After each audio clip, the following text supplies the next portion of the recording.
औज़ु बिल्लाहि मिनश शैतानिर रजीम बिस्मिल्लाहिर रहमानिर रहीम।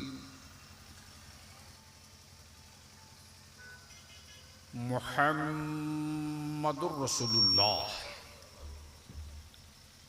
सदक़ल्लाह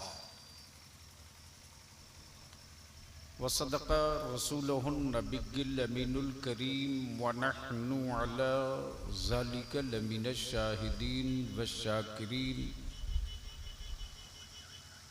वल्हम्दुलिल्लाहि रब्बिल आलमीन। उस तरफ घुमा दीजिए। हाँ हाँ।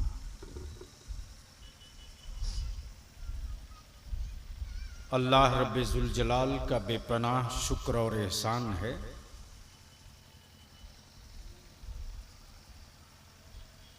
कि मेरे अल्लाह ने अपनी ज़मीन पर अपने बंदों को बसने की, रहने की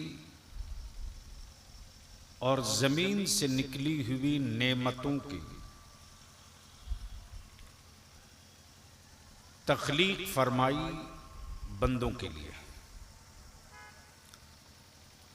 मुहिब्बे गिरामी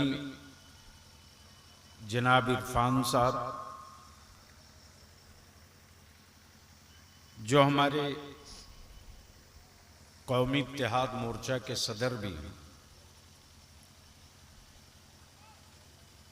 और तहरीक के साथ साथ एक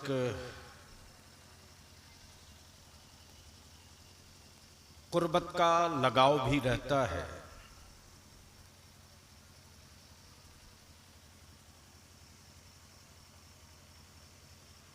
मकान की तामीर शुरू की, उसके बाद से ही तय किए थे कि मिलाद शरीफ करनी है। अल्लाह का शुक्र है कि रब ने वो असबाब मुहैया फरमा दिए और मेरे अल्लाह ने सर छुपाने की एक जगह अता फरमाई। कोशिश बंदे की होती है, मदद अल्लाह फरमाता है।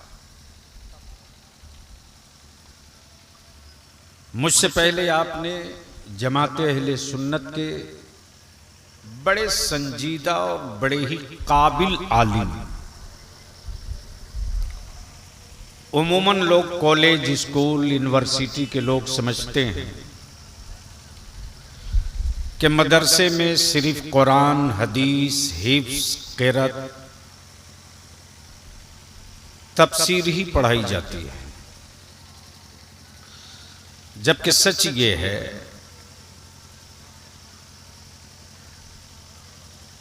कि दुनिया का सारा इल्म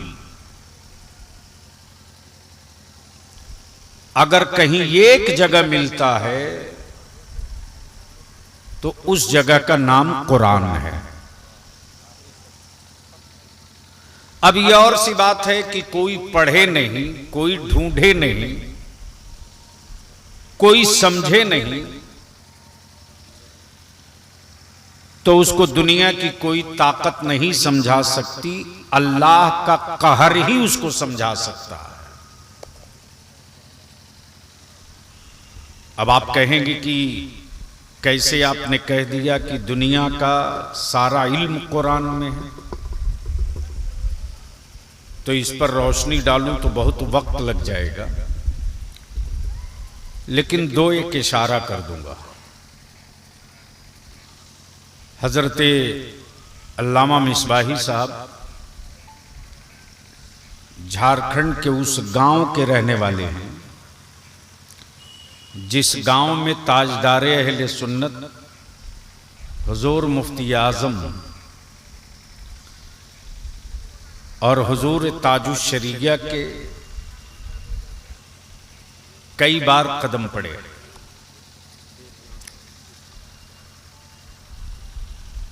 ये खुशबख्ती है और मैं समझता हूं कि ये खुलूस की बरकतें हैं कि बाबू हुजूर मिल गए आज मकान के इफ्तिताह के मौके से इरफान बाबू। ये होना था पहले लेकिन टलते गया। मद्दाहे खैरुल अनाम हजरत रियाज खान साहब से आपने नाज शरीफ समाप्त किया। दरूद शरीफ पढ़ लें तो मैं मिलाद शरीफ पढ़ दूं। अल्लाहुम्मा सल्ली अला सय्यदिना मौलाना मुहम्मदिन बारिक वसल्लिम सल्लु अलैहि सलातुम व सलामुन अलैका या रसूल अल्लाह। चूंकि कॉन्फ्रेंस बलियावी को रोज मिलती है, बड़ा बड़ा मजमा रोज मिलता है, मिलाद शरीफ पढ़ने को बरसों बाद मिला है। और सच ये है कि मिलाद ही की वजह से सब है। अगर मिलाद नहीं होती तो ना हम होते ना आप होते।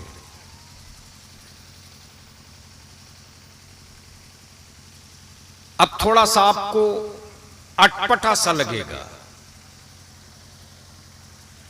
कि मिलाद से मेरी पैदाइश का क्या रिश्ता है। तो माफ कीजिएगा, हमारी आपकी पैदाइश ही का रिश्ता नहीं है। ये जमीन और आसमान, ये कायनात बनी है तो सिर्फ मिलाद की वजह से। अब थोड़ी देर के लिए मैं आपको आपके घर ले चलूं, जिनकी उम्र 70, 75, 80 साल है, उनसे आप पूछिएगा कि खानदान में मिलाद होती थी कि नहीं। जिस दौर में आलिम बड़ी मुश्किल से मिलते थे, फिर भी मिलाद होती थी। क्या जिस दौर में मुफ्ती बड़ी मुश्किल से नजर आते थे, उस दौर में भी मिलाद होती थी। आखिर मिलाद का रिश्ता हमारी तख्लीक से और कायनात के वजूद से कैसे है, तो सुनिए। लेकिन उससे पहले बावाज़े बुलंद दुरूद शरीफ पढ़ लीजिए।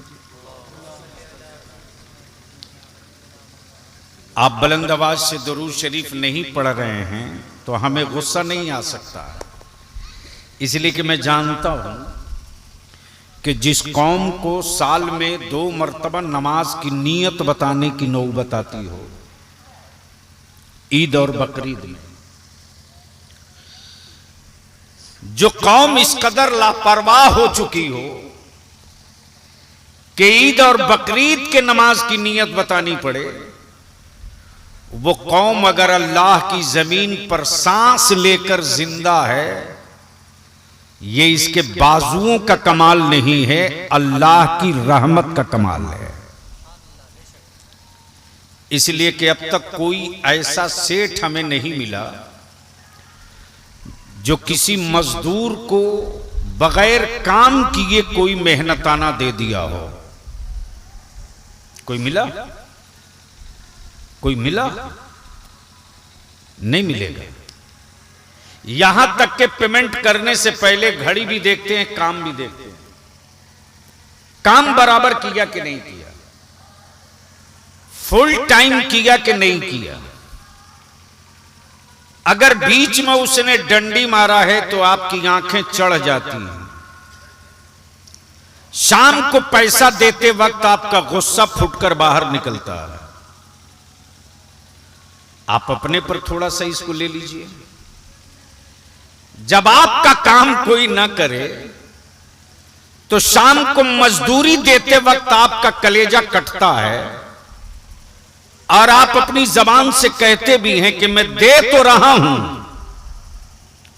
लेकिन याद रखना ये तुझको फलेगा नहीं, रास नहीं आएगा। यानी इसका मतलब यह कि तुमने काम सही नहीं किया और मजदूरी में दे रहा हूं।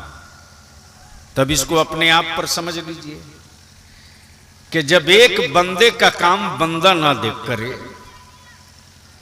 तो दूसरे बंदे को मोहताज बंदा उसकी मजदूरी देते वक्त कसबसा रहा हो, लेकिन मेरा अल्लाह कैसा करीम और रहीम है कि बंदा उसका सजदा करे ना करे, लेकिन मेरा रब रोजी उसे अता करता है।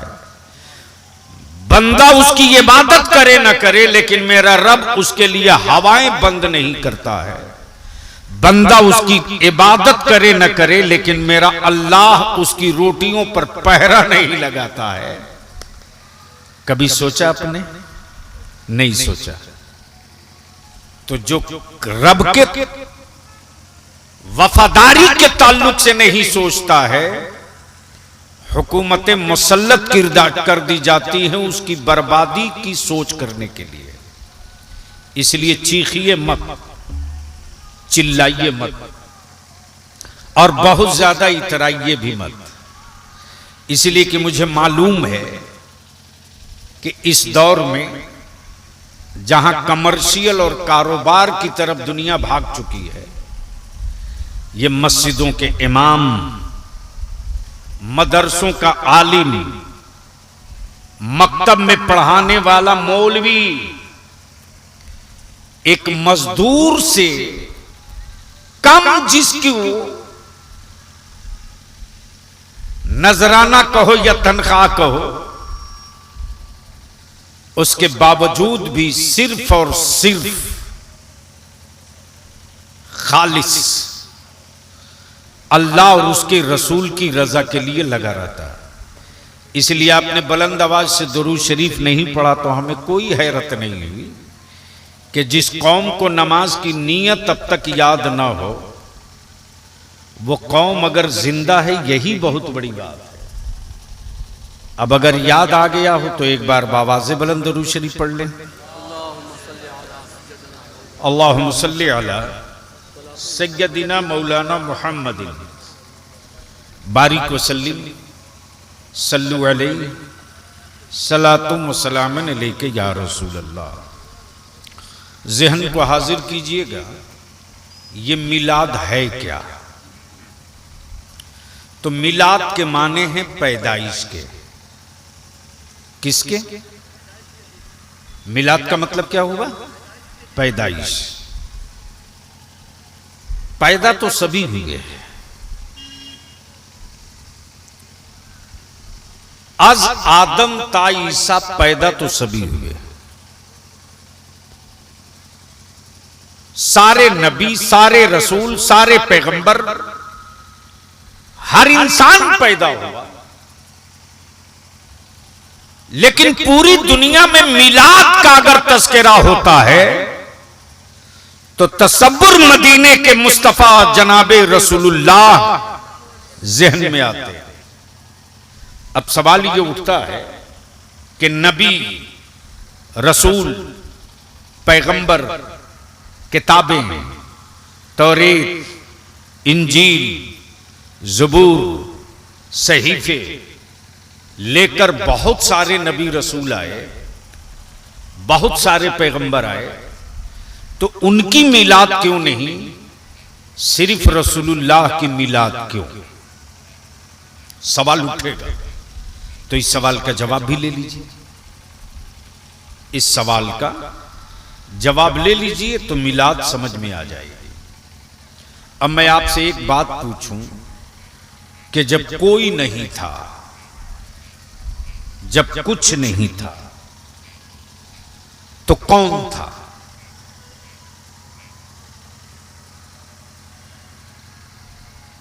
कोई बता सकेगा?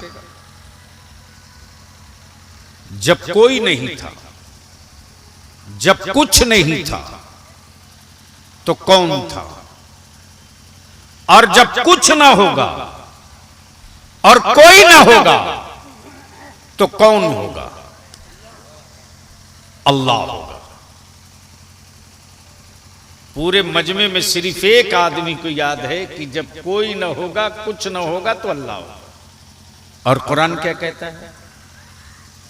ये जितने चांद, सूरज, सितारे, जमीन, आसमान, लौह, कलम, पहाड़, सब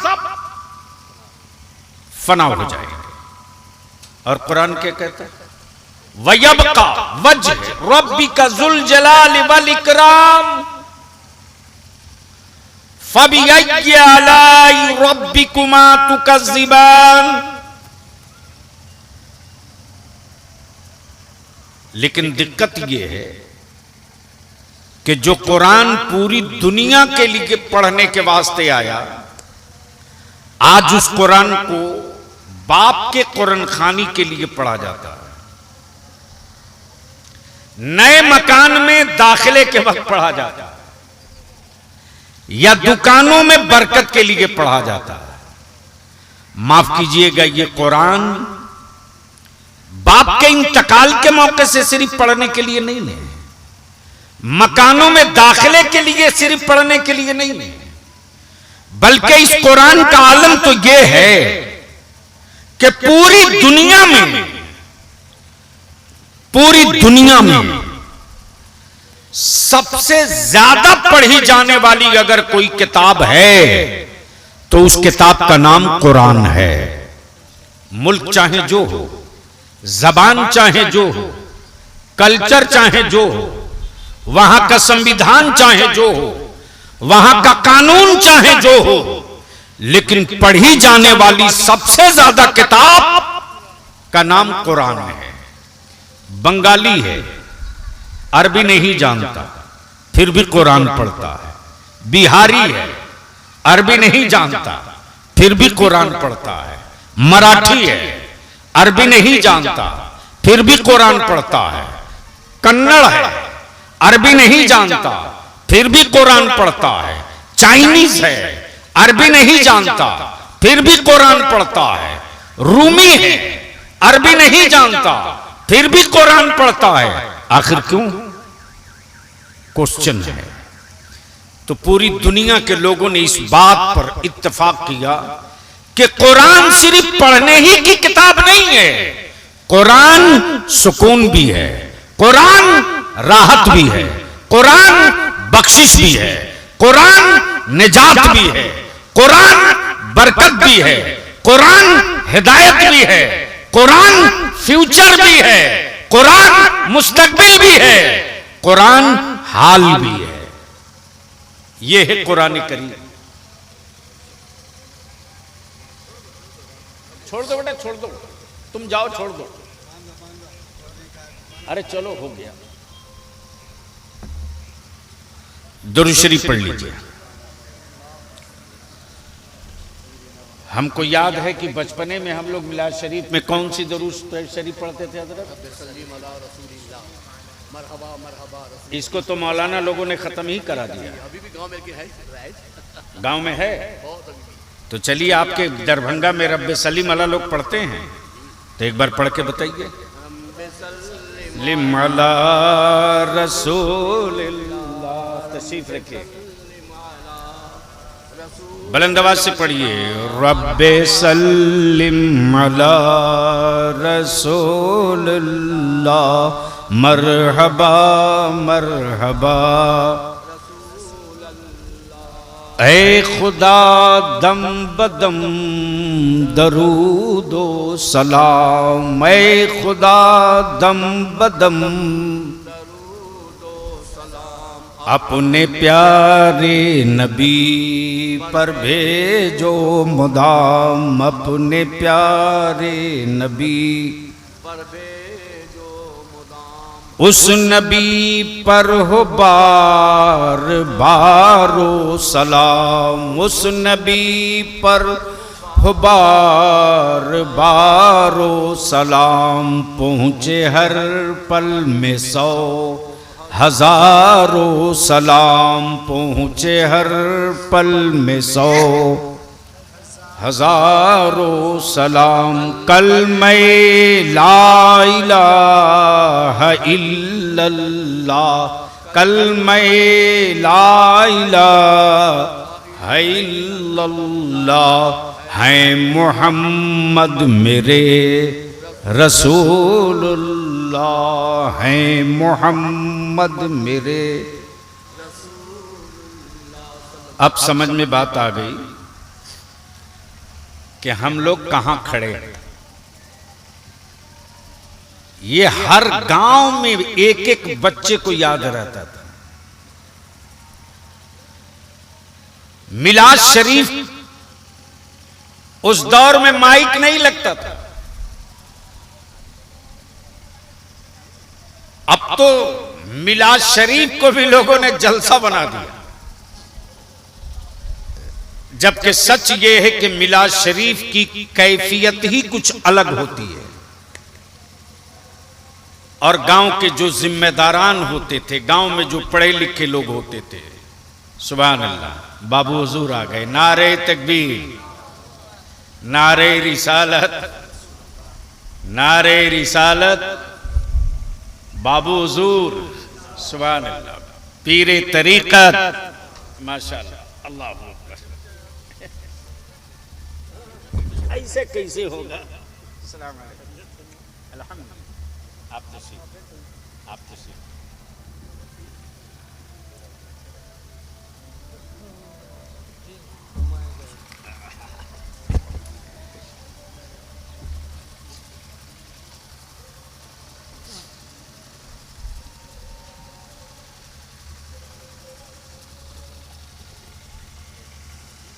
चलिए इरफान बाबू, पहले बाबू हुजूर का इस्तकबाल कर लीजिए। हाँ, ये इरफान बाबू के बड़े भाई साहब हुए, अल्लाह ताला सेहत अता फरमाए। बस वैसे हाथ में दे दे। हाँ,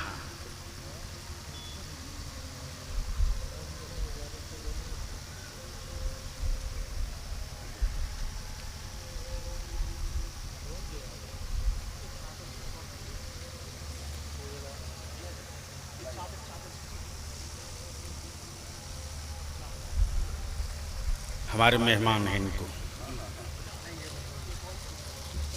आप ही लेकर आए। इनको जल्दी पकड़ाते नहीं हैं, ये है ना हजरत? अच्छा, शुक्रिया।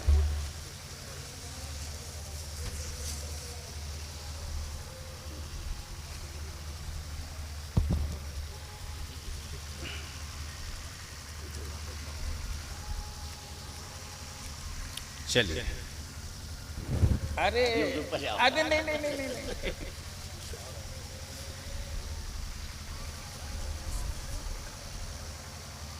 बस जल्दी जल्दी निपटा दीजिए, 5-10 मिनट के अंदर।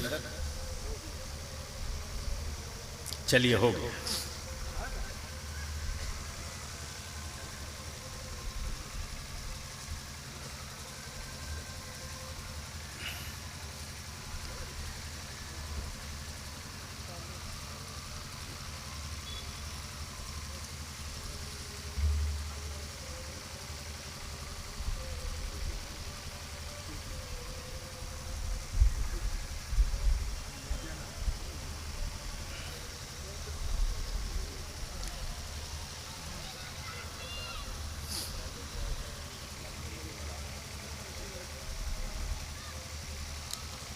जो नंगे सर है उसको पहना दीजिए। जो लोग मिलाद शरीफ में नंगे हैं उनको पहना दीजिए, घूम घूम के। लो बाबा, नेताजी को पहनाओ। हाँ, जब से मुसलमान टोपी पहनना छोड़ा है तभी से तमाशा शुरू हुआ है। चलिए, बस बैठ जाइए। मंसूर भाई को भी टोपी पहनाइएगा। हाँ, हम तो परमानेंट पहनते हैं, फिर भी आप हम ही को पहना देते हैं। माशाल्लाह, तशरीफ रखें, बैठ जाइए।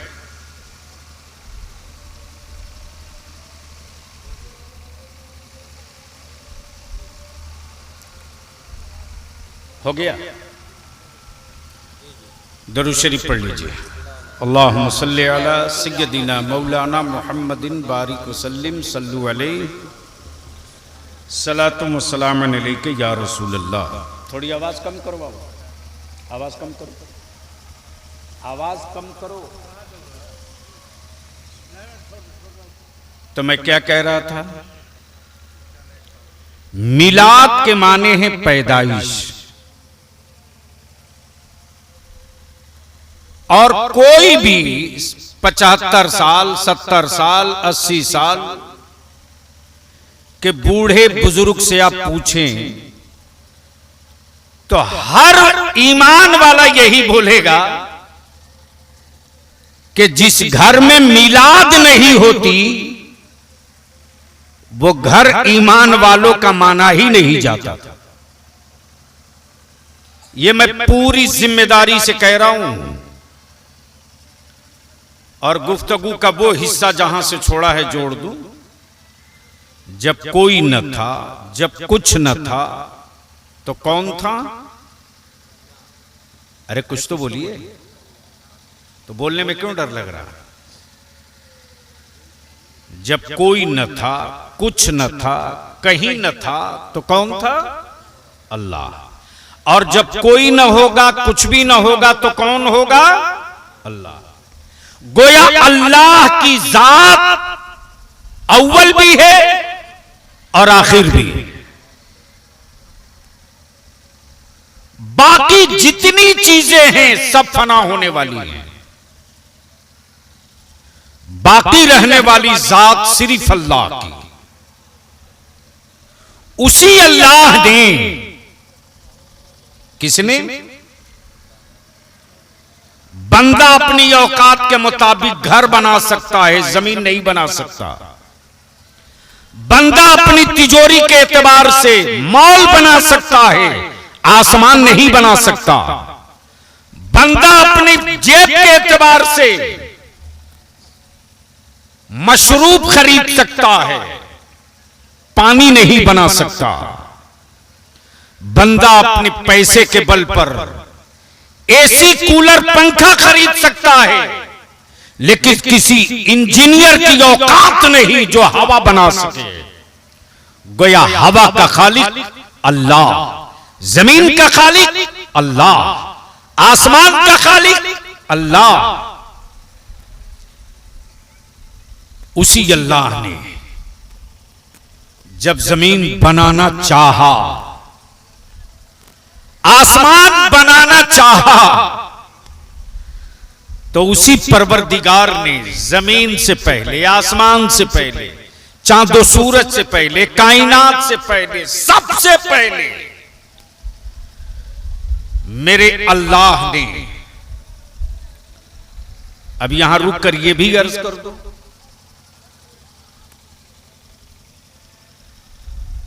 यह भी अर्ज कर दूं कि आखिर मेरा अल्लाह है किस चीज का?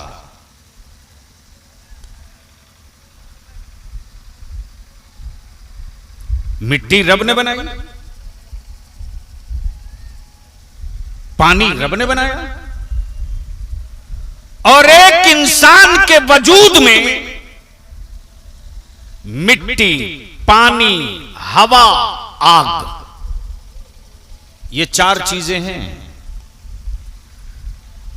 जब बदन ठंडा होने लगता है तो लोग कहते हैं भाई केस सीरियस हो गया है, जिस्म ठंडा हो रहा है, जल्दी ले चलो। यानी बॉडी का टेम्परेचर डाउन हो रहा है, बंदा मौत की तरफ भाग रहा है।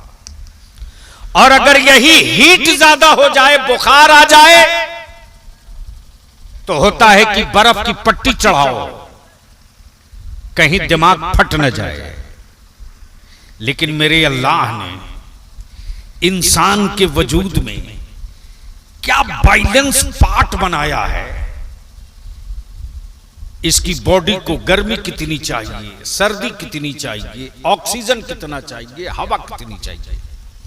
तो जब जमीन न थी, आसमान न था, चांद न था, सूरज न था, कोई न था, तब मेरे अल्लाह ने अपने नूर से, किससे? अरे बोलिए ना भाई, तो बोलने से निकाह तो नहीं टूटेगा। अल्लाह ने किससे? और यहीं मैं रुक कर कहता हूं, जो बहुत पढ़े लिखे हों वो हमसे बहस करें।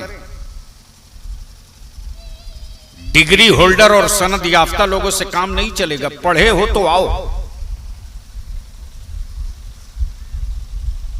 मेरा अल्लाह जमीन आसमान चांद सूरज सितारे हवा पानी सब बनाने से पहले अपने नूर से एक नूर बनाया। अपने नूर से एक नूर बनाया। कब?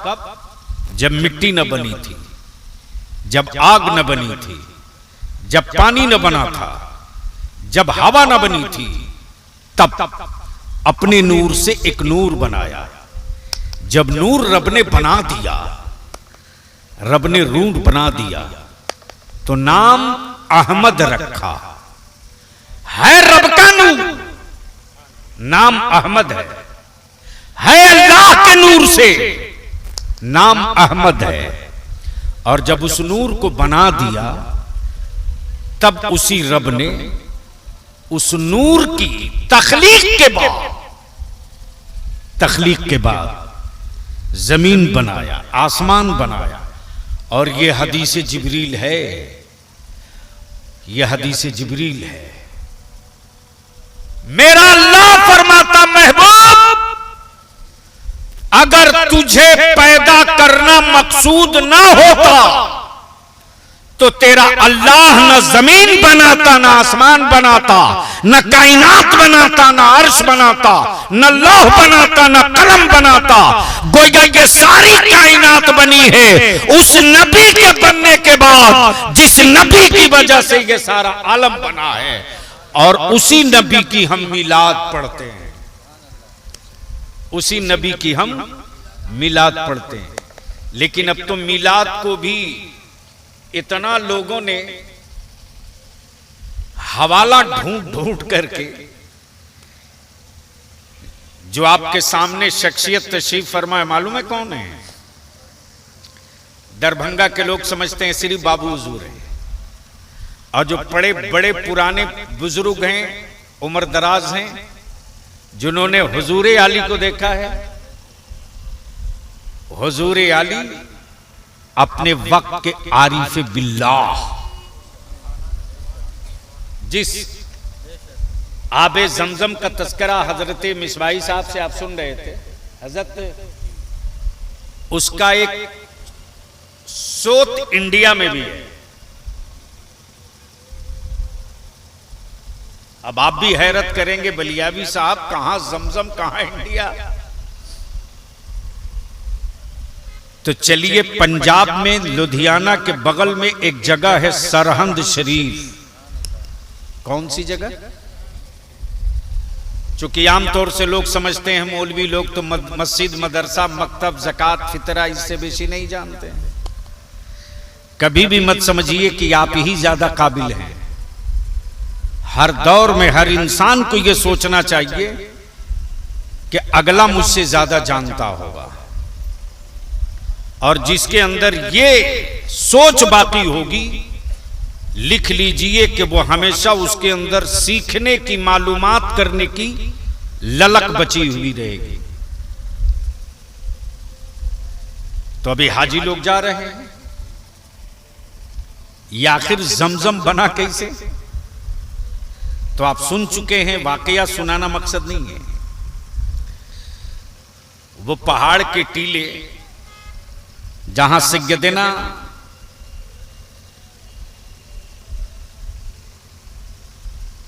इस्माइल ज़बीहुल्लाह को छोड़कर उनकी वालदा पानी की तलाश में गई हैं, ये सुन चुके हैं आप। वाकया सुनाना मकसद नहीं है। तो एक पहाड़ी ये, एक पहाड़ी ये, और बीच में छोटी सी जगह है। अब पानी है नहीं। अब जब पानी है नहीं तो पानी चाहिए। अरब की तपती धूप, अरब का जलता हुआ रेगिस्तान, जब इंडिया के बिहार में टेम्परेचर 48 हो जाए तो हुकूमत कहती है घर के अंदर रहो।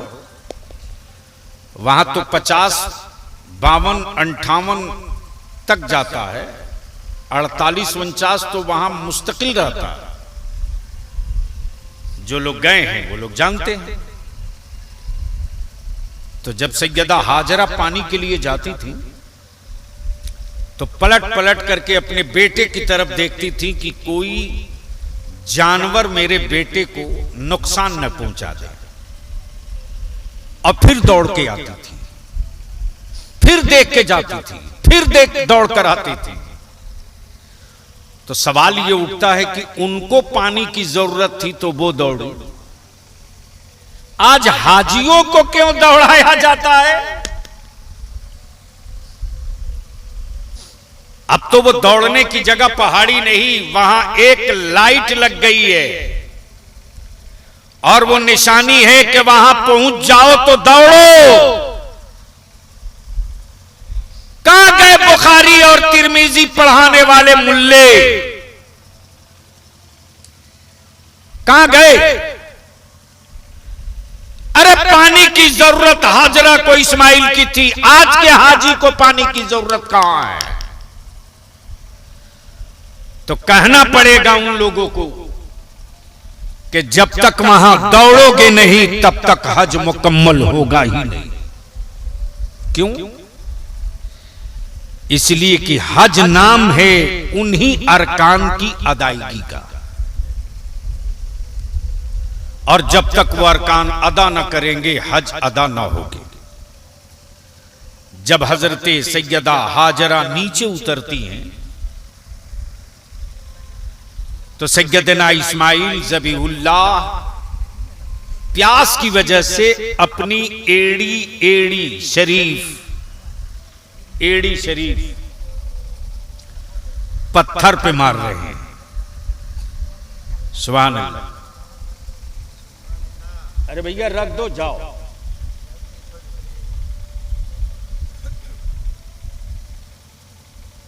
क्या हजरत कोई दिक्कत है?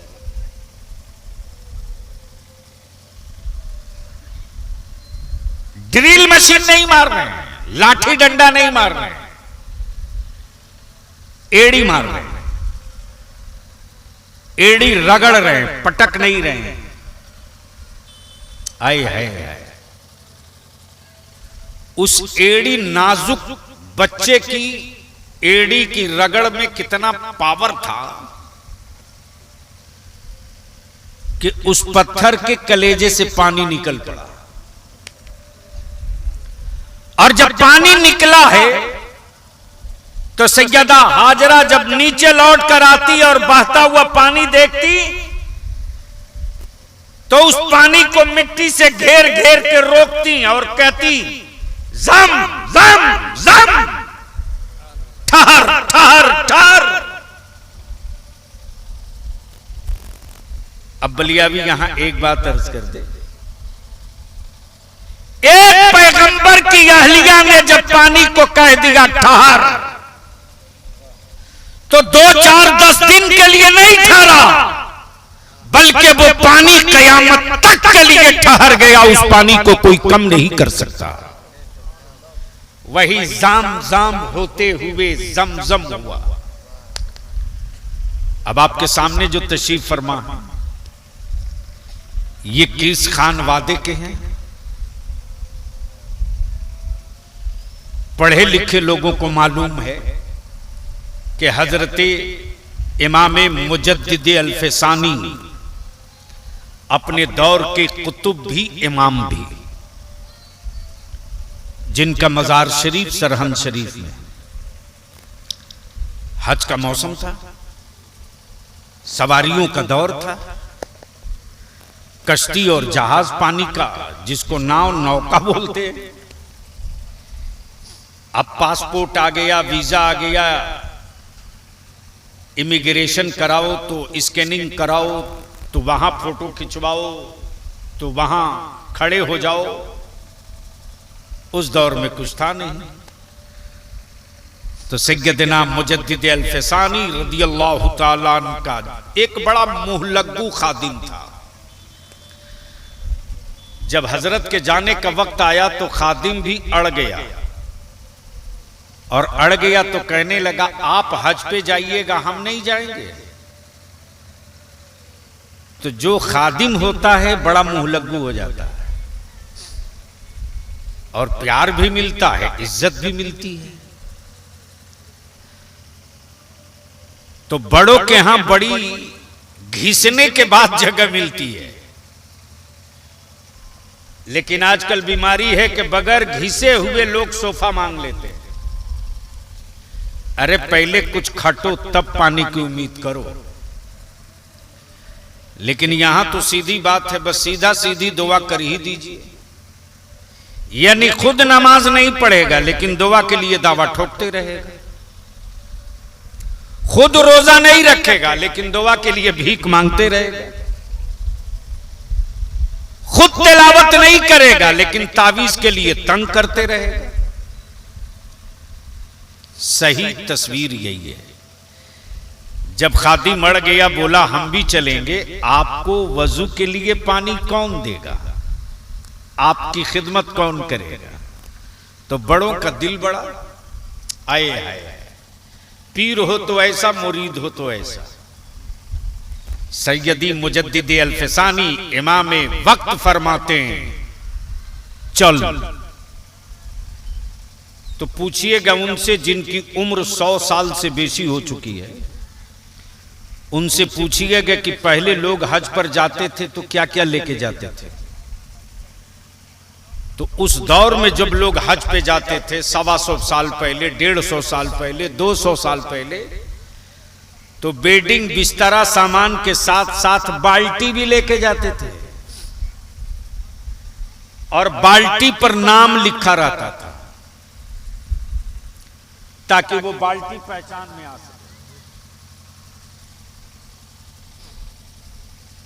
हजरत के खादिम ने भी पूरी तैयारी की, बाल्टी उल्टी रख लिया, चल पड़ा। जब आबे जमजम के करीब गए, जब पानी की जरूरत पड़ी तो आबे जमजम शरीफ निकालने के लिए खादिम बाल्टी को कुएं में डाल दिया। मौलाना रियाज साहब सुनिएगा गौर से। और जैसे ही बाल्टी नीचे डाला, रस्सी खुल गई बाल्टी अंदर। अब खादिम परेशान परेशान, हजरत इंतजार कर रहे हैं, कहां चला गया, नई जगह है, कहां रुक गया, कुछ हो तो नहीं गया, आखिर फंसा कहां है, आता क्यों नहीं है। आखिर में नतीजा ये हुआ, ए बाबू बैठ जाओ, देखो हम भूल जाएंगे। बहुत देर के बाद खादिम हाजिर हुआ, बोला हुजूर बाल्टी आबे जमजम के कुआं में गिर गई, नहीं मिल रही है,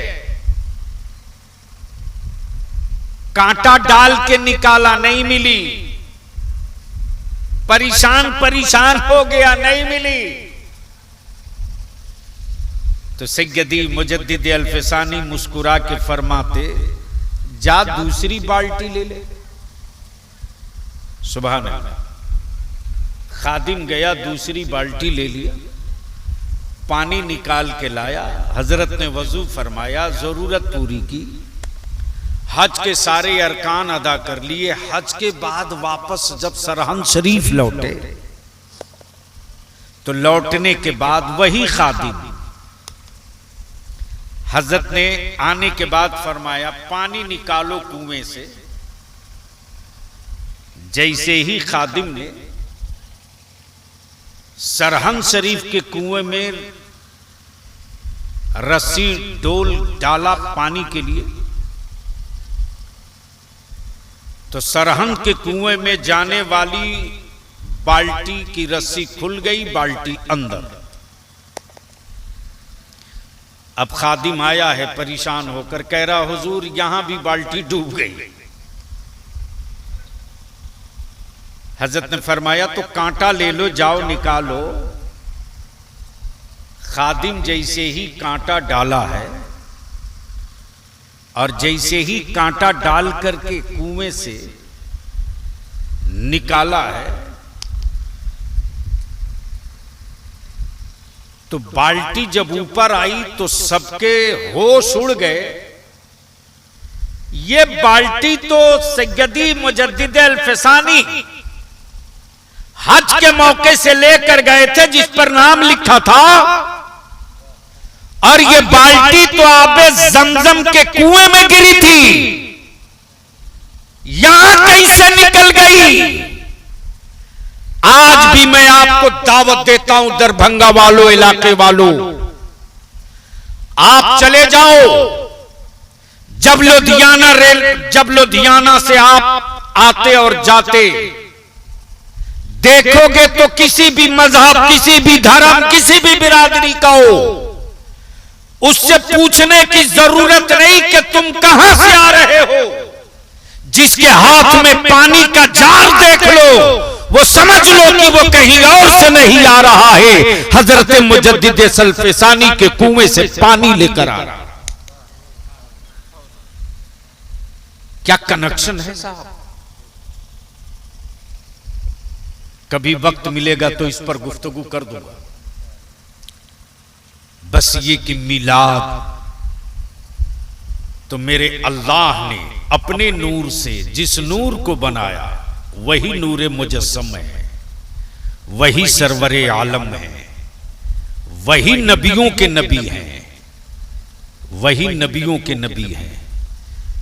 तब तारीख के हवाले में आता है 1,23,000 कमोबेश जितने नबी आए,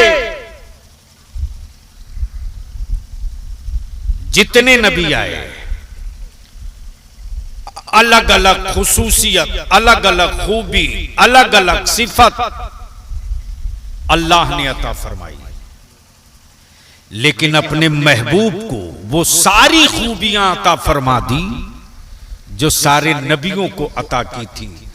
तब अहले दिल ने कहा, अहले इश्क ने कहा, अहले मोहब्बत ने कहा, अहले तसव्वुफ ने कहा, अहले तकवा ने कहा कि सारे नबियों का जलवा देखना हो तो मेरे मुस्तफा में देख लो, और सारे वलियों का जलवा देखना हो तो बगदाद के गौसे आजम अब्दुल कादिर जिलानी में देख लो। सारे नबियों का जलवा मुस्तफा में नजर आएगा और सारे वलियों का जलवा पीराने पीर गौसे आजम में नजर आएगा। इसलिए मैं आपसे इल्तिजा करूंगा कि बाप दादा की उस पुरानी रविश को छोड़ेंगे तो दुनिया आपको नहीं छोड़ने वाली है, और उस रविश को मजबूती से पकड़े रहेंगे तो दुनिया की औकात नहीं है कि आपको छेड़ के भी देख सके। आज भी वो गांव जिस गांव में मिलाद शरीफ शादी हो तो मिलाद शरीफ, निकाह हो तो मिलाद शरीफ, किसी का तीजा 40वां हो तो मिलाद शरीफ, कोई मकान बने तो मिलाद शरीफ, गोया लफ्ज़े मिलाद गम हो तो दिलासे की दवा है, और खुशी हो तो शुक्राने का ऐलान है। ये वो मिलाद है जो सब नहीं मनाते हैं। हां, मिलाद मनाई है मेरे मुस्तफा की मक्के वालों ने, और 12 रबीउल नूर को उस धूम से मिलाद मनाई, इस शान से मिलाद मनाई कि एक एक बच्चे के ज़बां पर एक एक वो हिजरत की भी तारीख का हिस्सा है कि जब मेरे आका करीम मक्के शरीफ से मदीना तैयबा आए हैं, और मदीने तैयबा से फतेह मक्का का दिन जब मक्का शरीफ आए हैं तो दोनों शहरों में यही तराना गूंजता था, तलअल बद्रु अलैना मिन सनियातिल वदाई वजब शुक्र अलैना मदा लिल्लाह दाई। जब इश्क की आंखों से पढ़ोगे तो नबी नूर दिखाई देंगे, जब मोहब्बत की नजरों से पढ़ोगे तो मुस्तफा हुजूर समझ में आएंगे, और जब बराबरी का चश्मा लगा के पढ़ोगे तो जब बेटा बाप के बराबर नहीं हो सकता तो उम्मत रसूल पाक के बराबर कयामत तक नहीं हो सकती है। इसलिए मैं फिर से मुबारकबाद दूं इरफान बाबू को। उन्होंने शुक्राने के तौर पर मेरे आका करीम की महफिल मिलाद की है। अल्लाह तौफीक दे तो मिलाद शरीफ कराते रहिए। मिलाद शरीफ कराने से बरकत ही बरकत है। कराएंगे तब, अरे जब दवा खाएंगे तब ना फायदा समझ में आएगा। जब दवा खाएंगे ही नहीं तो फायदा कहां से समझ में आना है। इसलिए वो दौर, जिस दौर में गांव में क्या एहतमाम होता था साहब, किताबें लेकर लोग बैठते थे, 4 आदमी 5 आदमी एक साथ पढ़ता था। आज भी अल्हम्दुलिल्लाह सुम्मा अल्हम्दुलिल्लाह हमारे बड़े बड़े बुजुर्गों के यहाँ खानकाहों में आज भी मिलाद शरीफ होती है। आप बरेली शरीफ चले जाइए, हर पीर के दिन, सोमवार के दिन मिलाद शरीफ होती है। हर पीर के दिन, सोमवार के दिन। यहां तक के मिलाद शरीफ होती थी तो मिलाद खां मिलाद शरीफ पढ़ते थे। हुजूर ताजु शरिया भी बैठ कर सुनते थे, हुजूर मुफ्ती आजम भी बैठ कर सुनते थे, हुजूर हुज्जतुल इस्लाम भी बैठ कर सुनते थे। और आज भी खानकाह समरकंदिया जाओ तो वहां भी एक वक्त, एक कैलेंडर फिक्स है कब कब मिलाद शरीफ होनी है। और मिलाद शरीफ पढ़ने वाले मिलाद शरीफ पढ़ते हैं। बाबू हुजूर भी ऐसे ही बैठकर सुनते हैं जैसे हम आप बैठकर सुनते हैं। और नबी की मिलाद कभी शैतान नहीं सुन सकता। नबी की मिलाद हर दौर में ईमान वाला सुना है, वही ईमान वाला सुनेगा। इसलिए कि शैतान को रसूल की तौसीफ पसंद नहीं है, नबी की ताजीम पसंद नहीं है। और जिसको ताजीम और रसूल की तौसीफ पसंद है तो मिलाद तो इसी का नाम है, इसी का नाम है। तब किसी आरिफ बिल्लाह ने कहा, बलगल उला बिकमालिही कशफत दुजा बिजमालिही हसनत जमीउ खिसालिही सल्लू अलैहि व आलिही। ये किसी मौली साहब का लिखा हुआ नहीं है, ये किसी मौली साहब का लिखा हुआ नहीं है, ये उनके लिखे हुए हैं जो अहले दिल हैं, अहले इश्क हैं, अहले मोहब्बत हैं। और तब इमाम इश्क व मोहब्बत आला हजरत ने क्या कहा, या रसूलल्लाह जमीनो जमा तुम्हारे लिए, मकीनो मकान तुम्हारे लिए, बने दो जहां तुम्हारे लिए, हमारे यहां तुम्हारे लिए, उठे भी वहां तुम्हारे लिए, बदन में है जान तुम्हारे लिए, दहन में ज़बान तुम्हारे लिए। हम उन्हीं से पहचाने जाते हैं, हम उन्हीं से पहचाने जाएंगे। अल्लाह रब्बे जुल जलाल बरकतें अता फरमाए और इस मकान को बरकत के साथ साथ दीन वाला, तिलावत वाला, सजदे वाला, इबादत वाला मकान बनावे। इरफान बाबू, टाइल्स अच्छी लगे ये कमाल नहीं है, बल्कि बच्चे कुरान की तिलावत करके किसी काम में हाथ डालें तो टाइल की कीमत वसूल है। एसी और कूलर लग गया, जिस्म को बड़ी आराम मिला, ये कमाल की बात नहीं है, बल्कि कोई कमरा, कोई हुजरा। बस आखिरी बात अर्ज कर दूं, अल्लाह के हबीब सल्लल्लाहु अलैहि वसल्लम ने फरमाया कि अपने घरों को कब्रिस्तान मत बनाओ। क्या कहा? क्यों?